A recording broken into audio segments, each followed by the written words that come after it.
Caregivers, have you ever felt like nothing is going right?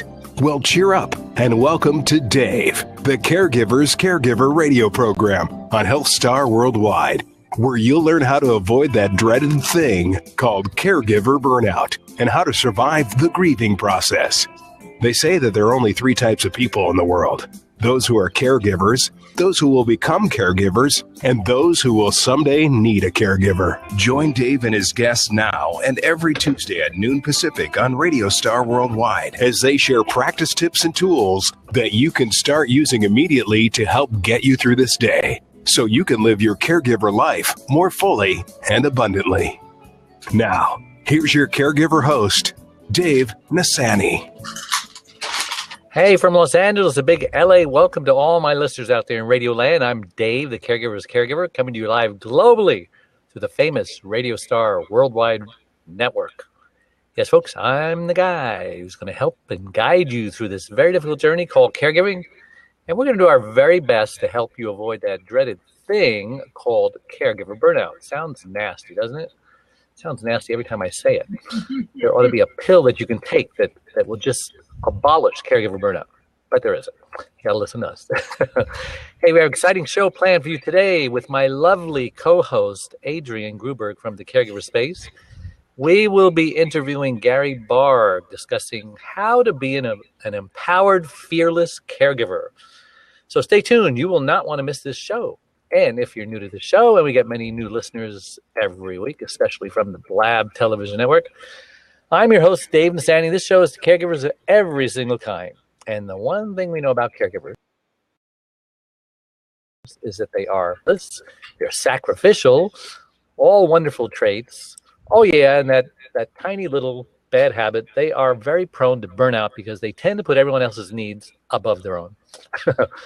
Folks, learn a lesson from the airlines. You know, in the event of an emergency, put your own oxygen mask on first before you help your loved one with their mask.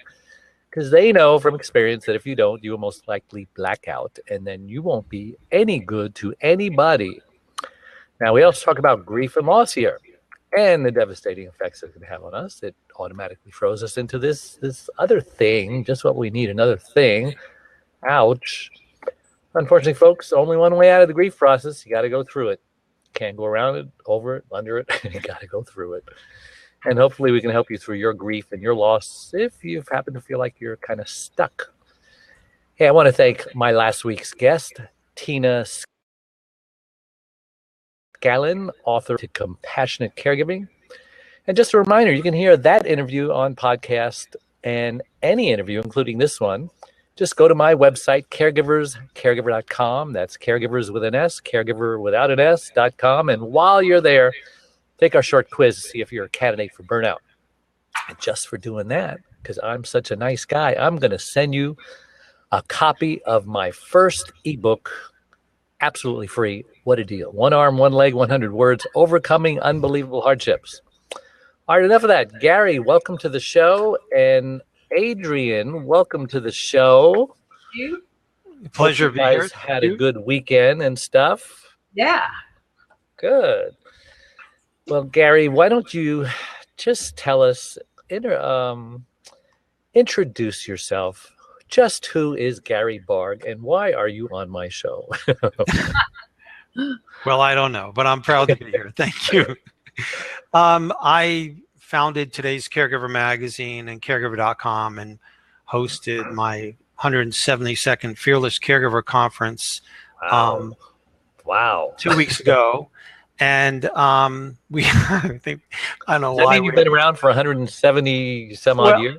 I age about a year for each one, but no, we've been around 21 years. Magazine. How often are those conferences? Well, that's the problem with popularity. Now people are going to want you to never get off the radio. So when we host an event, it seems to be a linchpin in that community, and we come back, and then another community wants an event, another community wants an event. So it's not like we're trading communities, we're adding communities, which is thrilling because there's nothing I like better in the world than being in the room filled with my favorite people. Sure. Well, let me know when you're in the LA area. Oh yeah, we were out there a few times. Just haven't been in the last few years. But you'll never know better information, advice, pieces of the caregiving puzzle than if you're in a room with family caregivers, because they're all the experts. We're not the experts. They're the experts. And each caregiver is an expert on caring for the person they care for, but there's an overlap. If you get them talking to one another, a caregiver will say, well, here's how I got dad to stop driving. And 20 other caregivers in the room will go, that could work for me too. Yeah. So until you make the connection, until you empower them, until you make sure they realize they are all CEOs of Caring for the Loved One Inc., and that they all have a piece of the puzzle, and the answer is to interact, to share, to do the radio program, to make sure you go to Caregiver Space, to come on caregiver.com, not to isolate yourself, because that's where the solutions are. So we started the conferences, thought they were going to be local, and they kind of exploded, and we have, I think, 20 more before the end of the year. Wow. Wow. You're in Florida, right? I'm in Fort Lauderdale. And last I heard, that is in Florida. Yes, I heard that. Well, some parts of Florida it's in. But this year, for the rest of the year, we'll be in Birmingham, and we'll be in Atlanta, and we'll be in about 6 different cities in Florida. We'll be in New Haven, a few places in North Carolina, Arkansas, Little Rock, and Hot Springs. So how are you able to travel so much? Are you still a caregiver? Are you married? I mean, what's your lifestyle like these days? Well, it's interesting because I'm very touched by what you do, because in my first book, The Fearless Caregiver, in pretty much the first few pages, I said, I'm a caregiver's caregiver. I came back to South Florida to help mom care for my grandparents in the early 90s, which was right after my dad retired and immediately developed bone marrow cancer. And there she was, a caregiver. So I was literally there to help her. And so I got to see what caregivers basically go through. And so mom has been, frankly, a serial caregiver.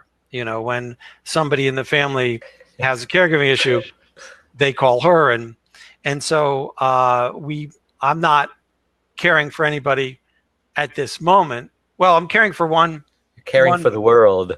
I'm caring for him right now. Oh. But I think he's more caring for me than anything else.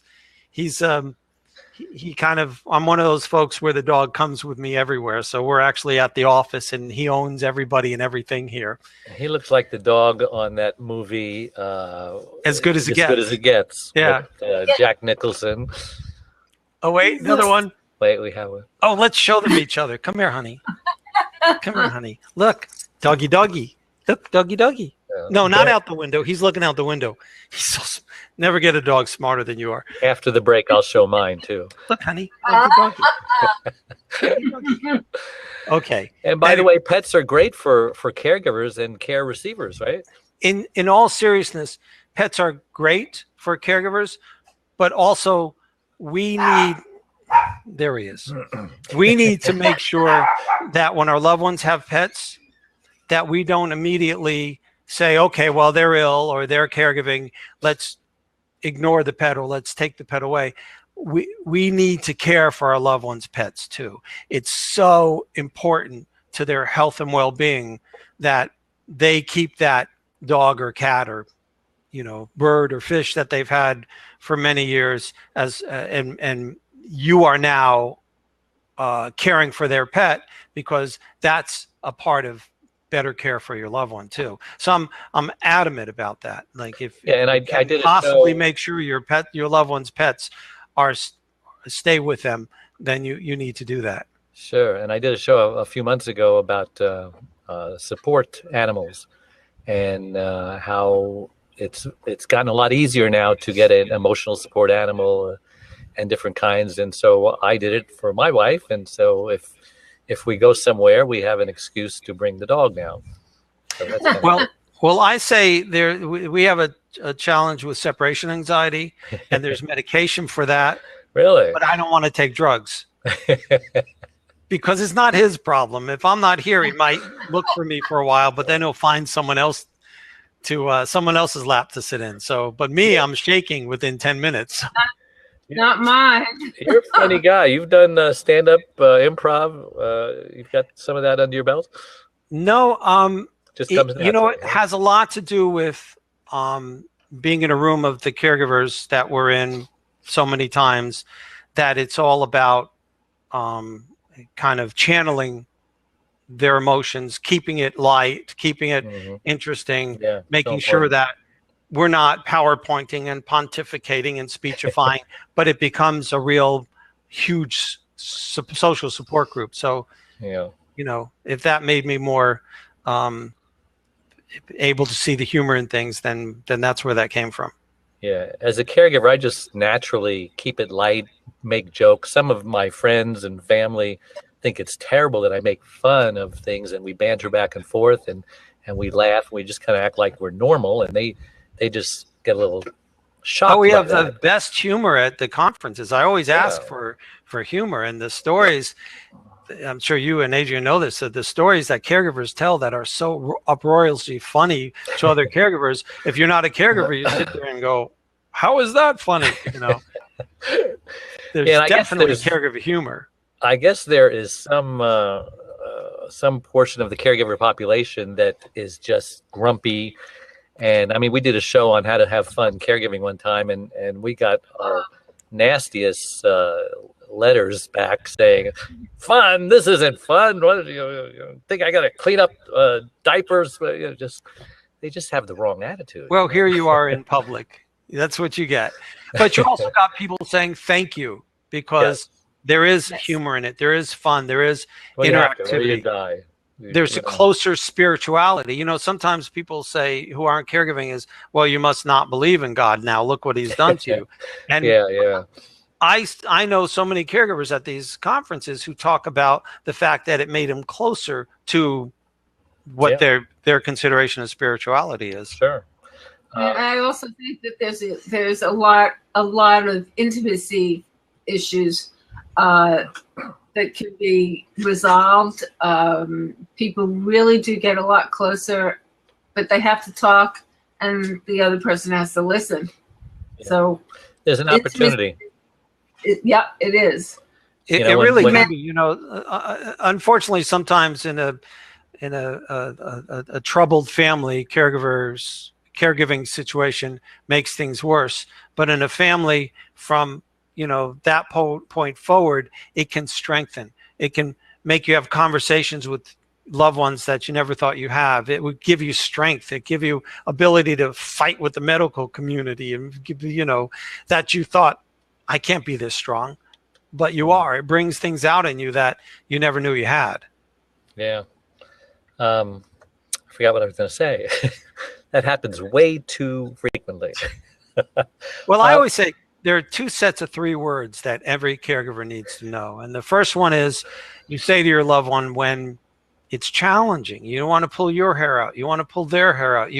They're wandering, or they're asking the same question 50 times. And you have to dig deep and say, why am I doing this? And you realize, you put their face in your hands and you look at them deeply and you say, I love you. And you mean it. Because that's people, I don't care what level of cognition you're dealing with, that's love and respect are the last 2 things that you let go of. You know who loves you. My grandfather at the who loves you, last baby? stages of Alzheimer's, when my mom entered the room, I didn't even see her enter the room. I thought he had his eyes closed. He would do this, looking for her to come and kiss him. And so that's, I love you. But also, I always say the second set of 3 words you don't say to your loved one, but you say to anybody who's getting in the way of proper care for your loved one, government, medical, insurance, and you say, it's, who's your supervisor? Just keep going up the train. Go up the chain. Go up the chain. Who's your supervisor? Have that fearlessness to say, I'm not taking an easy no. A, and B, by the way, I know your system better than you know your system, and I know you're wrong. Who's your supervisor? Yeah. So the book title, Fearless Caregiver, I don't think I've ever heard on this show or any other place caregivers being described as fearless. So you've got a little niche going on there. Explain to us, why should caregivers be fearless, and what happens if they are not? Oh, I'm sorry. You mean this book? No. That's the book, yes. This, Shameless plug. my middle name. When I was on the Today Show 1,000 years ago and got some offers for publishers to write a book, and these publishers were great, and they got the concept, and so we did our first book, came out in 2000, I think, and I was trying to figure out what to call it other than "You Can Fire Your Doctor" and other amazing things you can do as a truly aware caregiver. But I was having a conversation with friends, and the word fearless just kept coming up, and it was like, it's not that there's no fear, and it's almost like you're aspiring to this, you're working to this, you're trying to be, and I like to say, an equal partner with your loved one's professional care team.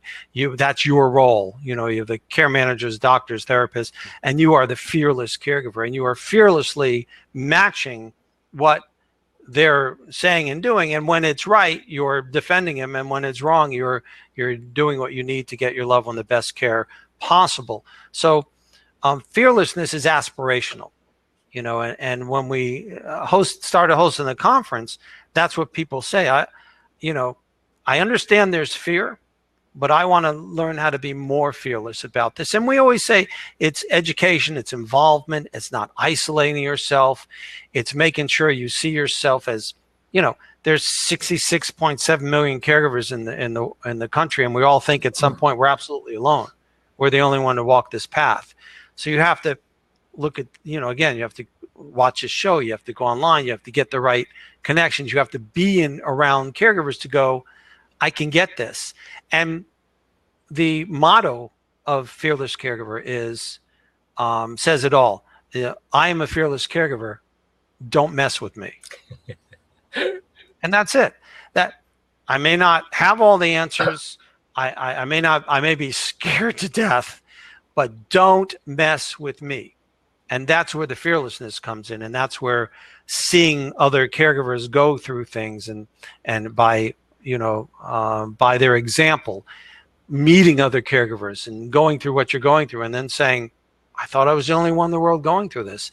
And then taking that and bolstering yourself and saying, I am going to be fearless in the application of care that my loved one receives. I'm going to be fearless in making sure I'm cared for too.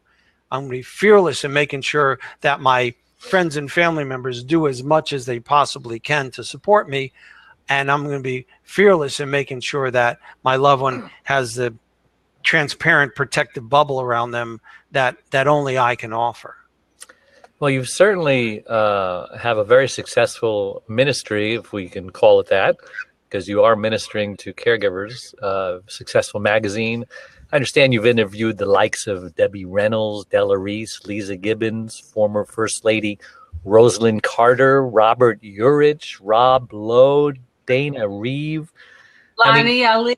Yeah, the list goes on and on and on. How did you ever connect with these famous people? Well, I'm more shameless plugging. Here's our latest issue. It's modern. It's family. He's lovely. Yeah. He's terrific. He really is an advocate, a cancer advocate. His mom had cancer twice. I never know. Sometimes they'll call me.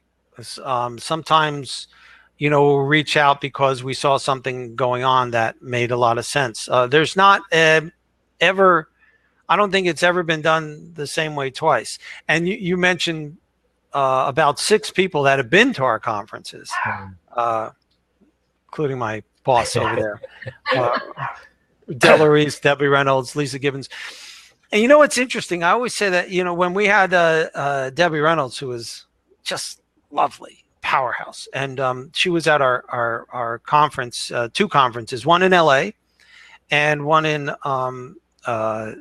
Cleveland, and no, 3, one in Phoenix. So anyway, They don't ask her about singing in the rain. They don't ask her about her first husband. They talk about her mom's incontinence. They talked about her rheumatoid arthritis. When I say you have 300 family caregivers in a room and one celebrity who's also a family caregiver, all you have is 301 family caregivers. It's humanity. Caregiving is a great equalizer. And we've had a lot of people with with premier names who are crying and laughing and hugging and sharing and learning from the family caregivers in the room, and they become equals. It's really when the family caregiver walks out, they're saying, "That's so funny. He or she is going through what I'm going through," and it's empowering, I think. Sure, for both, I would imagine.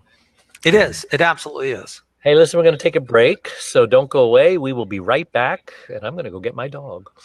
Being a caregiver takes a special person with passion. I love your dog. So cute. But even you can become a little burned out from time to time.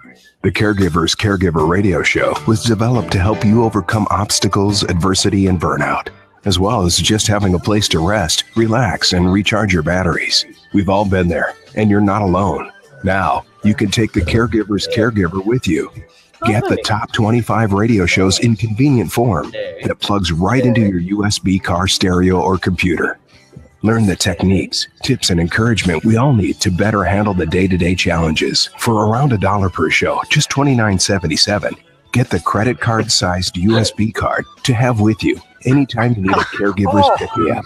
Just go to DaveTheCaregiversCaregiver.com and order yours today. Go to DaveTheCaregiversCaregiver.com now. Consider it an investment in you, and ultimately, an investment in them. So, caregivers, have you ever felt like nothing is going right? Well, cheer up and tune into Dave, the Caregiver's Caregiver radio program on Radio Star Worldwide, where you'll learn how to avoid that dreaded thing called caregiver burnout and how to survive the grieving process. With roughly 100 million caregivers in the U.S. and Canada alone, it's about 1/3 of the population. That means everybody probably knows somebody caring for a loved one. They say that there are only 3 types of people in the world: those who are caregivers, those who will become caregivers, and those who will someday need a caregiver. Mothers of special needs children, family members caring for elderly parents, spouses, siblings, or friends caring for disabilities such as Alzheimer's, dementia, cancer, stroke, heart disease, diabetes, muscular dystrophy, AIDS, autoimmune diseases. The list goes on. Join Dave and his guests every Tuesday at 12 noon Pacific on Radio Star Worldwide as they discuss avoiding caregiver burnout and surviving grief. You'll start feeling better in no time as you begin to receive practical tips and tools that you can start using immediately to help you get through the day and to live life more fully and abundantly. And we're back with Gary Barg and Adrian Gruberg and my dog, actually Charlene's dog, Jackson. Jackson. So cute. So hey, cute. All right. So adorable. Well, the 3 most cutest dogs in the world have been on the show today. That's amazing. Certainly have. He looks really good on film, actually. Yeah. Yes. Dog people. Love it. Well, all dogs go to heaven. I heard there's a book out like that or something. Yeah. Let me see. I got a little distracted here. What is your strategy for coping with burnout?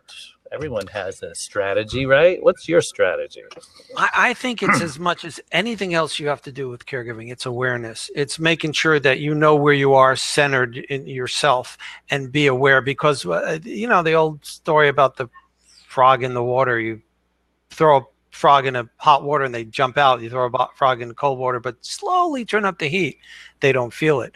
And I think that if we think we're isolated, we think we're alone, we think we're the only person going through this, it's so easy to burn out because we don't recognize it or see it or feel it. So I think it's not isolating yourself. I think it's being aware. I think it's when you feel something that just, I feel like I'm too tired. I feel like I can't handle this. Have some strategy in place. We talk about the reverse gift list. Make sure you go to support groups so you can recognize yourself in the other people in the room. I call the support group your family of choice. And make sure you see yourself as the CEO of Caring for Your Loved One Inc. So your well-being, your health, your battling burnout is the most important thing you can do for your loved one. You know, so it's part and parcel of the package of being the best caregiver you can be. So I think the strategy, it's all obviously unique to who you are, but you have to be aware and you have to be involved and you have to make sure other people may recognize that you're having this challenge, and you have to make sure that you're going to support groups, you're involved, you're not alone. And for me, that's a huge part of battling burnout and making sure that we get through this life process of being caregiver as well as we can. Yeah, this would be a good place to talk about that reverse gift list. Well, give some examples.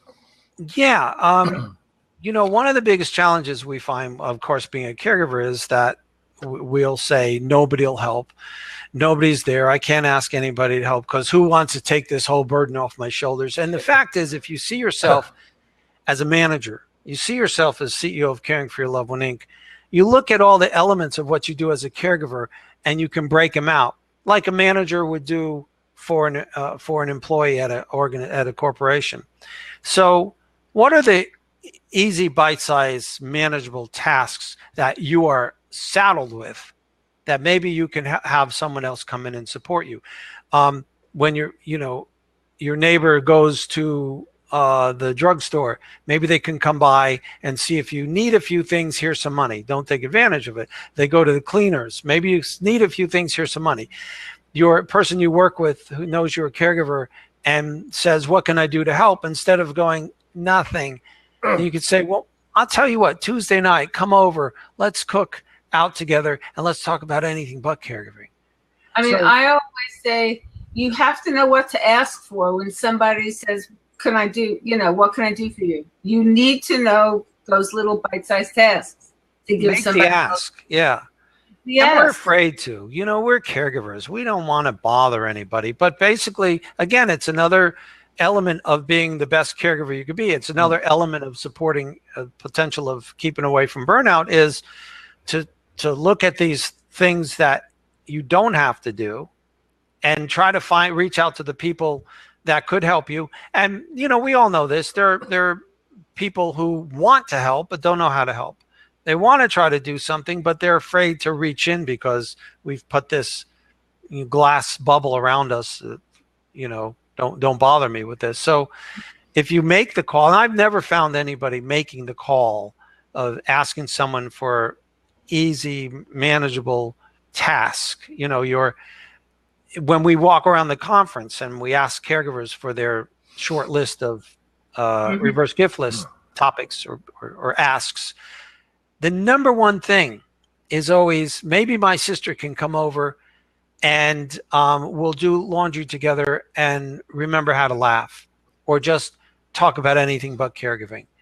Sister coming over and doing laundry is by far number one. So that means it's true. It's the connection, and I will tell you something as a caregiver, it makes that person feel good to be able to do something. I do believe that, so when you were Adrian, you were talking about the asks. We always say, take a list, 10 people that you trust to do things, not going to give them your bank account, but you trust to do easy things, and 10 asks you can ask, and then cut them across like large fortune cookie inserts. And when you see them, can you do this for me? And I always say, have some extras for when the people who, you bump into that may not ask, what can I do to help? You hand them that. Because I've never seen anybody say, no, go away, I'm not going to help you. When you ask them something unique to them, easy for them to do, supportive of you, but doesn't encumber them too much. Yeah, and have two or three. I'm sorry, Adrian. Have two or three ready, because they may say, "Oh no, I can't do that. I have an appointment Tuesday." I said, "Oh well, how about Monday? I need, to go to the supermarket. Oh, I can't do Monday. Oh, well, you know what? I have Wednesday open. You have to be bold like that. That's fearless. Yeah. Yeah.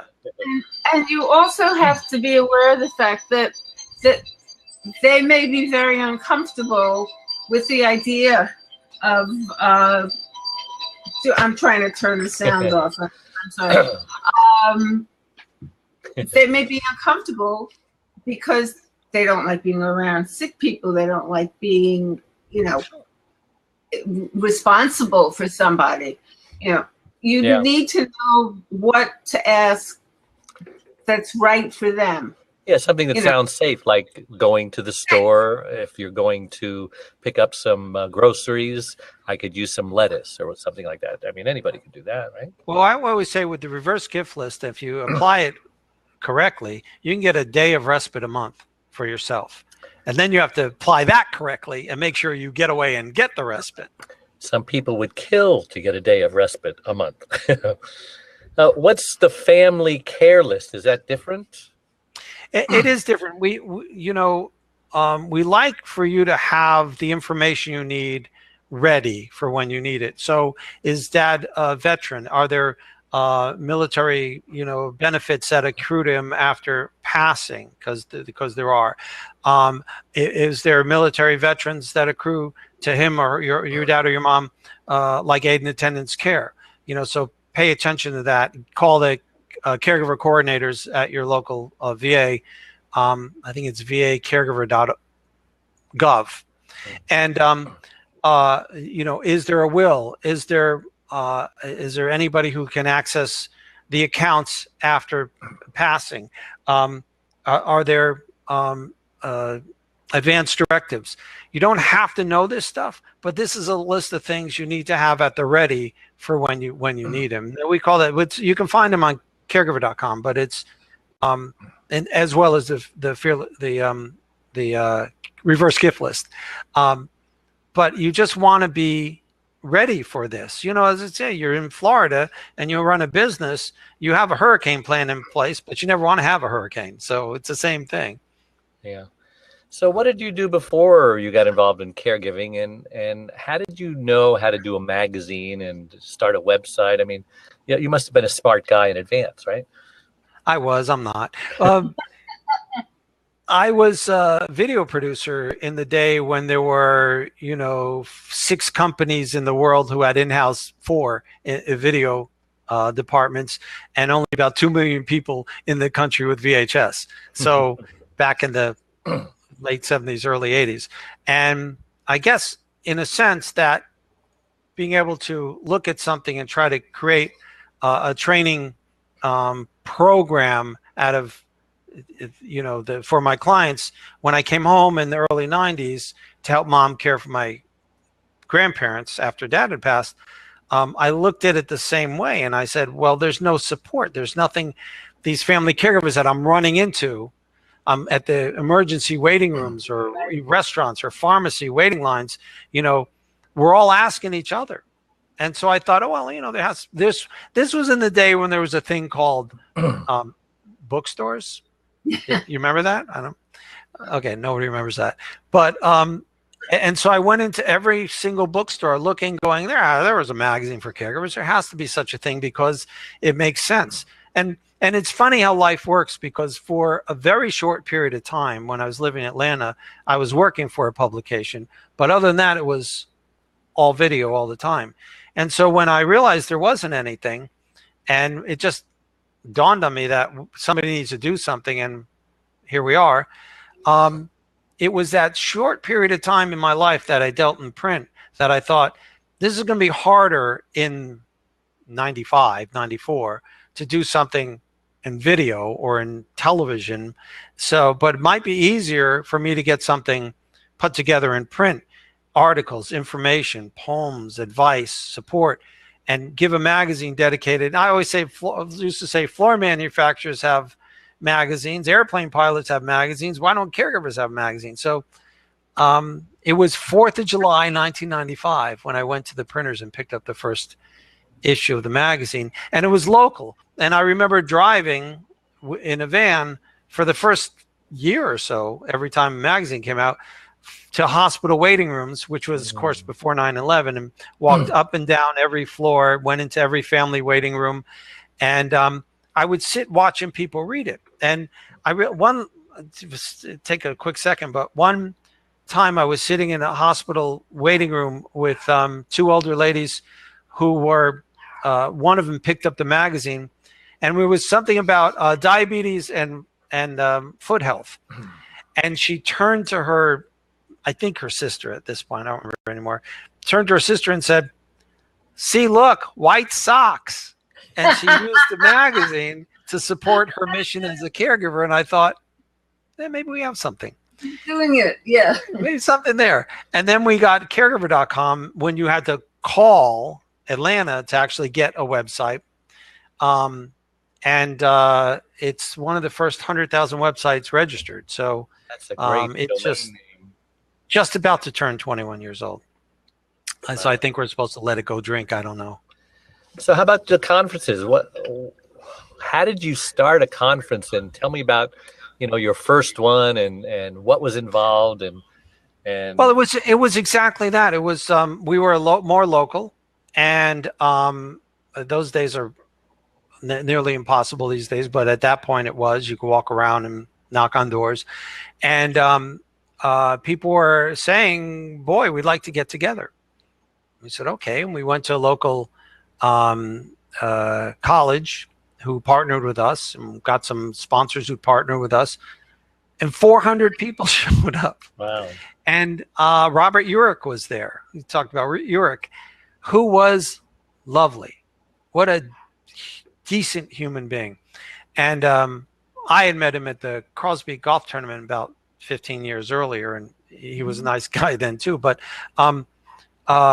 he just would talk to anybody. And I knew I liked the guy when my 10-year-old niece was there, and we had a press conference, and he was ignoring the press and making funny faces with my niece. This is a good guy.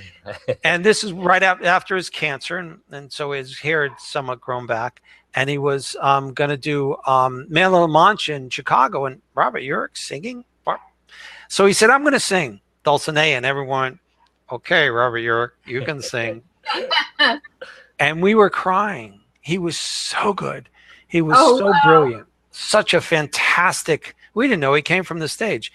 And so that was the first event. And then we had other cities around saying, "Well, why don't you do one here? Why don't you do one here?" And so they kind of stuck. And now Fort Lauderdale is, I think, 18 years old at this point. And Miami is 15 years old. And New Haven is 14 years old.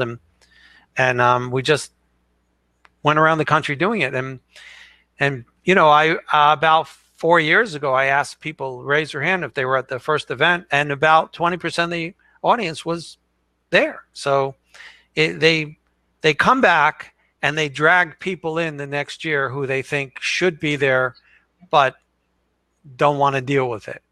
And then those people drag people in the next year. Your mother must have been fairly young when your dad died. I love you. Did you say I was fairly young when my dad died? So I love you. I know we're fairly young, but your mother. Oh, Mom was, yeah. This was, she was late 50s. Yeah, and that's not entirely the audience, in caregiving. There's so much elder care going on in Florida that to be 59 or 58, whatever, and caregiving, her experience had to be very different. Because I was in my very early 60s when my husband died, and I'm still the only one of my friends who's a widow. So it's a different experience than if I was 82 and caring for someone and they died. Yeah, no, you're absolutely right. Because generally when the 40, 50, even 60-year-olds come, they're caring for a senior loved one. Right. So we like to say that we drop the silos. We want everybody caring for everybody at whatever age. We're very involved, or very close with Connie Siskowski, who does the child caregiving program based in Boca, and I love when her kids come to the event. And so people will come and they're dealing with everything from autism to Alzheimer's to Parkinson's to any number of things, and they learn from each other. Yeah, we're both the same way, but Dave and I, we're all inclusive. Yeah, we're all young. I was only 42 when I became a caregiver. My wife was 52 and she became a care receiver, which was really young. You know, we tried to find a support group in those early days, and the only stroke support groups that existed had 90-year-olds in it who, you know, were one foot in the grave, unfortunately. And so this lady started a group for young caregivers. I remember that, and that was fun. But now there's no excuse. You can have caregiver groups online all over the place. Well, that hole is still there.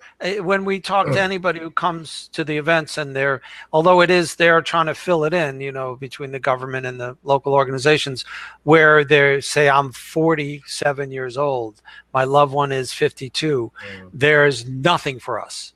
Right. You know, and I hear less of that because people are making a difference. But that middle ground is really difficult when it comes to getting support groups, you know, programs for caregivers and for people who are, unless they're military veterans, who are ill. Well, the stats on stroke, they said under 50 years old, 25% of people have a stroke, you know, in their 30s, 40s, and 50s, which was pretty shocking. And usually it's because they're in one of those high-risk groups, but she wasn't in any high-risk group. I wanted to ask you about how many speakers, how many days does it last? I mean, what's the format of your events? Well, we call it a full caregivers day, you know, and they adjust time-wise. It adjusts. You can go to caregiver.com and you can look where the conferences are and you can sign up. Tickets are always free for family caregivers. We'll never charge a family caregiver. You're a professional, yeah, more likely than not you can pay a few bucks to be there. But if you're a family caregiver, we do not want this to be another, even a small burden on you. And you go to caregiver.com or you call 800-829 2734, and we have a conference in your area. You're coming. So we call it a full caregivers day. It's one day, you know, and you can't really ask caregivers for the most part, why don't you travel to LA for an event if you live in Florida, because you know, that's kind of difficult. And so that's why we travel to them. And we've kind of adjusted it. It used to be 8:30 to 2:30. But in most cases now, it's kind of 11 to 3. Keeps them time in the morning to do what they need to do, deal with whatever challenges they have, and still get there and leave and still have a little time for themselves. And so it's 4 hours. What's that? 4 hours. 11 to 3. 11 to 3. It depends on the community. But how many speakers in those 4 hours or activities? Mostly the core of any event, and we do take this around with us to other events, is the expert Q&A panel. Because I put a panel of experts together, and then I host. I run around the room, getting caregivers to open up, interact with the handheld wireless, and that's where, you know, you want to make sure that you're feeling what the audience is dealing with, what they need, and then we always end up getting what I call a question tsunami. So it's the end of the Q&A period where now all of a sudden all these hands, because they realize, wait a second, I don't have any time. And there's some elements we call food for thought, or, you know, tidbits of information. Some expert stands up after that session and after lunch, might stand up and talk about the value proposition of support group, or how you get care online, or how you know, so it's very interactive. It's just not someone speaking and downloading into their brains. No, we call it the no PowerPoint, no speechifying, no pontificating zone. And the reason we do that is, as if you're not going to ask questions or lean forward or be involved, then you're just leaning back and you're an audience and it doesn't mean anything. So it's that leaning forward, especially if some idiot walking around the room with a microphone might be in your face any minute. You know, that it's very involved. Then all of a sudden somebody asks a question and gets a brilliant answer from a panelist nice.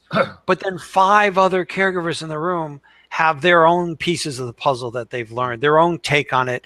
And everyone explodes at that point because they know that if they ask this room questions, they're going to more likely than not get answers or support or advice that they need. So when Debbie or Bob or Rosalind are there, they are doing the question and answer part of it? It depends. When Secretary Greenlee came, who just retired as the Secretary of Aging for the Feds, when she was nominated and got the position in the Obama administration, we were the first place that she came and spoke, and it was funny enough at a Club Med. Stop, it's just a hotel, but in Port St. Lucie, and she had her script and she had her people in the back, and she was listening to the morning Q&A session, and she got up and she threw her script away. Right. She said, "I get that. I love her. She's magnificent." She was a Secretary of Aging for Kansas. She's done so much at the federal level, and I'm so looking forward to seeing what she does next. But she really got it. She said, "I'm not going to give you a speech. Let's talk." And they asked and they answered, and again, it was 301 caregivers in the room, all interacting, as opposed to somebody running. We don't run PowerPoints. Not going to do it. Never going to do it. Not of any interest to me. I want you there. I want you to bring your heart, your soul, and your body of knowledge to answer the individual questions. You can't hide behind a video. And in the past, when on occasion we've kind of forced them to do a video, you can see people going from this to this, and you can't get them back. So, yeah, it's all. And it's funny. People say, "Well, what do caregivers ask in the room?" And I say, I don't know. I haven't been to that conference yet, because every single event has been different, based on what people in the room. We've got to take a break, but I just wanted to ask, is it only for caregivers? Can the care receivers come, or you like to just keep it to caregivers? They can, and sometimes they do, but it is kind of a massive support group. So basically it is better when people are open and free to. They'll open up differently. Good. Wow, I really want to come. Make sure I'm on your mailing list. Yeah. I feel like I've missed out so much in the last 20 years because I didn't know you. Well, we have a YouTube channel. You can see the I'll historical get up documentation. I'll get up this feed. So we'll be right back. Don't go away. One arm, one leg, 100 words. Overcoming unbelievable hardships is a touching story about Charlene, a stroke survivor. Back in 1996, Charlene was a healthy, normal, very active 52-year-old woman whose amazing talent resembled that of both a Martha Stewart and Wonder Woman. But all that changed when she suffered a massive stroke that left her severely speech impaired and paralyzed on her right side. She met her husband Dave 21 years earlier. They had a wonderful fairy tale storybook-like courtship that soon culminated in their marriage. Charlene had just come out of a marriage where after 10 years, she received 2 black eyes and a broken nose by her former husband when he came home high on speed. Charlene believed in no second chances of any kind for abuse, so she left. Finding herself all alone in the world with her 5 and 10-year-old daughters, Cynthia Lorraine and Deborah Lynn, she started raising them by herself for the next 2 years. Then fate brought them all together. After falling in love with Charlene, Cindy, and Debbie, their love then produced Rebecca. And we are being They all had a wonderful, normal life for the next 20 years. But today, things are very different for everyone. One arm, one leg, 100 words. It's overcoming backwards, unbelievable hardships. How do you write story backwards? of a woman's fight to survive all that life had thrown her way. Everyone who knows Charlene is thoroughly amazed at how she lives day by day, I muted him by real month, fast. year by year. What were you trying to say, Adrian? And with a smile on her face and hope in her heart that everything is going to be okay. Her faith in God is her foundation in this hope that everything happens for a reason, and what doesn't kill her will make her stronger. She inspires everyone that meets her. Best-selling author Lynn Barrington says, "If you think you have it bad, read this book.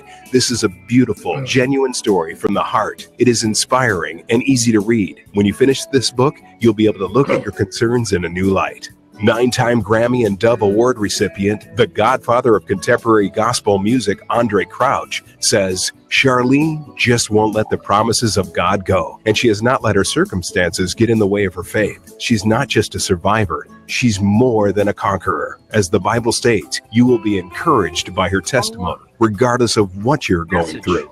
Order your copy today from the author's website, onearm1leg100words.com. And Dave and Charlene will personally autograph your copy. Enjoy. And we're back with Gary Barg and Adrian Gruberg and me, Dave Nassani, talking about fearless caregiving. And I wanted to ask you, Gary, we're almost at the end of our hour. What is the first thing the caregivers need to do right now? This is the takeaway.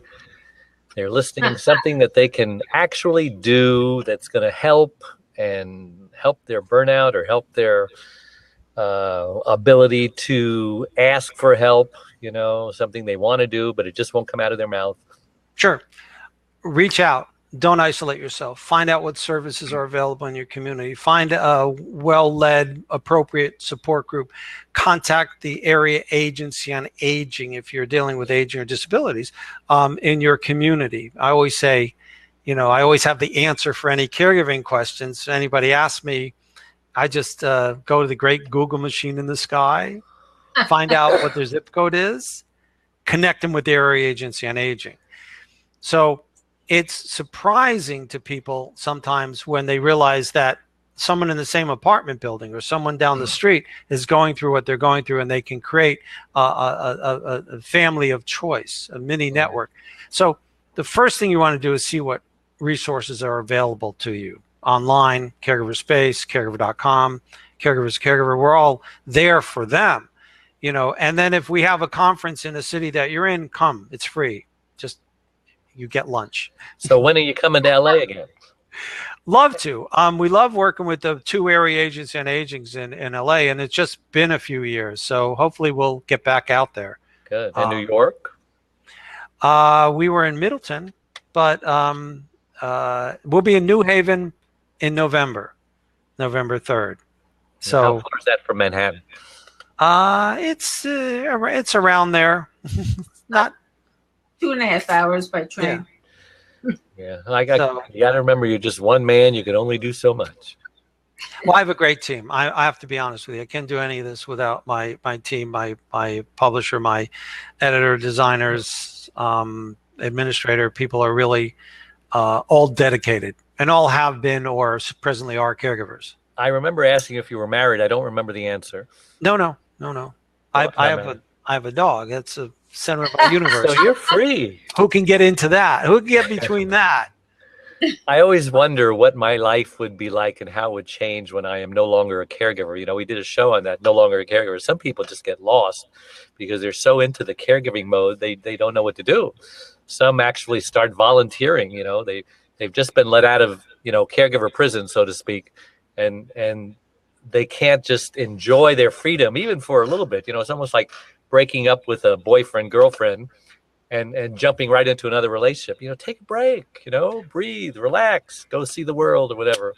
Well, there are two things. One is a lot of the most amazing professional and advocates that I've ever run into, when you ask their story, it's because, like Adrian, because, like yourself, they were caregivers. Like the caregiver who ran the adult day that my grandfather was at, who went home and cared for a mother and an aunt with Alzheimer's. So I think you're absolutely right. Find that it opens so much in you that you can't stop a lot of times, and you go into another career. Yep. Adrian, anything that you wanted to add? Give you an opportunity. No, just that I became a caregiver to caregivers. Now, I wanted to bring up something that's kind of off the wall, but hearing more and more about it lately. One of my employees came up and says, "Do you know anything about cannabis oil? Because my daughter has multiple seizures." And I says, I do, because I have a herniated disc, and everyone kept saying, "Oh, you should get the topical stuff, of cannabis." And so finally, I used to be a pothead 41 years ago. And so I just, that's just a no. and now it's becoming legal, and there's going to be on the ballot in California for recreation, not only medicinal. And so I actually went out and got a prescription. The guy wanted to see my X-rays and my MRIs, and so I've been using the topicals, and it's been really helping. And then I've been reading that that explains a lot. Well, they say you won't get high if you put it on your skin, because there's like 8 layers of skin, and it's that AB. I forget what the ingredient is. That's not THC. So, is it true? Does it really help seizures? Does it really help? I just read an article that it helps Alzheimer's patients, in certain strains. And what do you know about it, if anything? Well, I know that there's some seizure challenges that children have when their parents go out to Colorado, where they can legally have the version of the cannabis that it stops. And so I don't know enough, but I get so much material coming through that I've seen anecdotal information that you can't, give up on any possible solution as a caregiver, but you can't take anything as an easy, solution unless you do your research. Right. So I don't have a dog in that race, but I have heard some positive things. Yeah. And you, Adrian, any? Nothing. I know nothing of this. Like Sergeant Schultz, I know nothing. Exactly. No, I know people who have had cancer and use marijuana. Yeah, and it definitely does good for the chemo, and you have no appetite, and it gives you an appetite. And all that stuff. So, I mean, it's very likely that there are many medicinal applications. Well, maybe we should have a show on it from somebody who is like an expert and actually has some statistics to prove their points. A different kind of knowledge than we have. A different kind of knowledge. Mine is purely anecdotal. So, and mine is strictly from the past, which is no use. So my dog's at the door. So listen, the hour has gone so quickly. How can someone get a hold of you if they want to read the Fearless Caregiver book, or your other book, or go to a conference, or be subscribed to the magazine, Gary? Well, it's kind of simple. Caregiver.com, one word, or 800-829-2734. And you could actually, the magazine is in print, but it's also digitally online. You can get it, complete. And you could sign up for our e-newsletter, which is actually probably a very good thing, because you could see where we're going and what we're doing, and who's who in the zoo. So our schedule, the first place we release the schedule is on our caregiver.com free weekly newsletter. Where's yours? I can't hear you now. That's why I kept asking you the same question over and over again. I was muted. Sorry. Phone number one more time. 800 829 2734. Right? Oh, where'd you go? Oh, well, it's the Adrian and Gary show. That's okay. What's your dog's name? Shotzi. Shotzi. Oh, yeah, that's definitely a Shotzi. So, yeah, she is. This is Junior.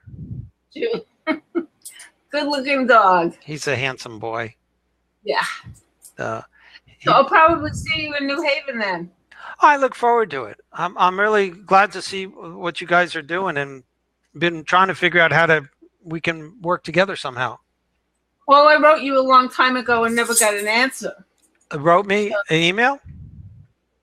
Oh. Years ago. That's because he's so busy. He gets thousands and thousands of emails. It felt. No, I would have answered you. I'm sorry, I just didn't get it. Nuisance email. I figured it was. No. And keep trying, because I get like a lot. So okay.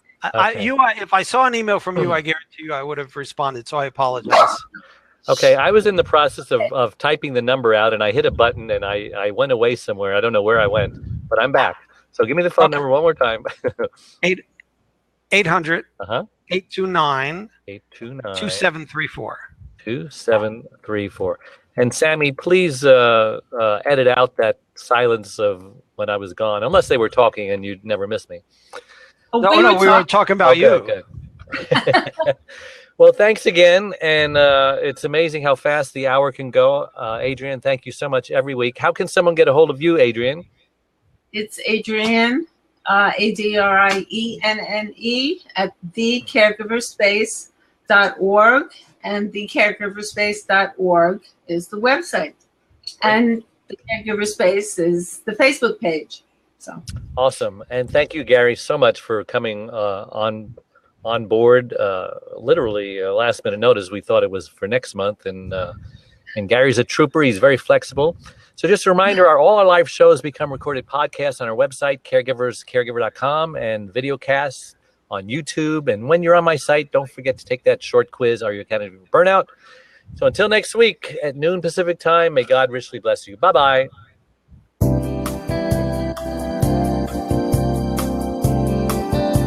Thank you for listening to the Caregiver radio program with Dave Nassani. Join Dave every Tuesday at 12 noon Pacific, or catch the program anytime, 24/7, right here on Radio Star Worldwide.